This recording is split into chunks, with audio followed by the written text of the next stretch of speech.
ఎండాకాలంలో మనకైతే డ్రిప్పులు కూడా అయితే సరిగా అయితే వాటర్ అనేది కారకపోయినప్పుడు మనం ఏం చేయాలో ఈ వీడియో ద్వారా అయితే తెలుసుకుందాం. నేను మీ ఆదర్శ రైతుని, మీకు అందుబాటులో ఉండే రైతుని. ఇక్కడ చూసుకోవచ్చు మనము దీనికి మామూలుగా డ్రిప్ ఉండేది అనేది కారడం లేదు. నీళ్ళు కూడా చెట్టు కూడా అయితే ఎండాకాలంలో నీళ్ళు తగినంత అయితే సరిపోవడం లేదు. అందుకని ఏం చేసామంటే మనం పిన్సుతో అయితే ఇక్కడైతే హోల్ వేసాం. ఇలా పిన్సుతో చిన్నగా మాత్రం హోల్ వేయాలి. పెద్దగా వేసినారనుకో నీళ్ళన్నీ సాలలేకైతే వచ్చేస్తాయి, ఇంకెక్కువ నానిపోతుంది. అది కూడా అయితే గమనించగలరు.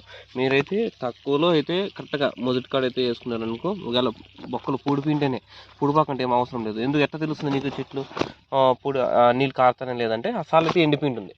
ఇట్లా సాల్ చూసుకున్నట్లయితే, ఇట్లా సాల్ ఎండిపోయినట్లయితే, వాడిపోయినట్లయితే వాటర్ పోనట్లు, అప్పుడైతే మనం 100%కి అయితే చెక్ చేసుకోవాలి. మనమైతే పిన్సుతో బొక్క వేసాము. ఇలా బొక్క వేసినప్పుడు కరెక్ట్గా మనం చెట్టు కాడ ఏరు కాడ పడేటట్లు వేసుకున్నామంటే మనం డ్రిప్ ముందు ఎందుకు వదిలినా కూడా కరెక్ట్గా డైరెక్ట్గా ఏరుకు అనేటివి అందుతుంది. చెట్టు కూడా ఫాస్ట్గా గ్రో అనేది అవుతుంది. చెట్టుకు వేరు కాడ పడాలి యాక్చువల్గా అయితే వాటర్. ఇలా ప్లాన్ చేసుకోండి, పర్ఫెక్ట్గా అయితే చూసుకోండి. ఇంకేమైనా డౌట్స్ ఉంటే కామెంట్ చేయండి. మీకు అప్డేట్ చేశాను. Thank you.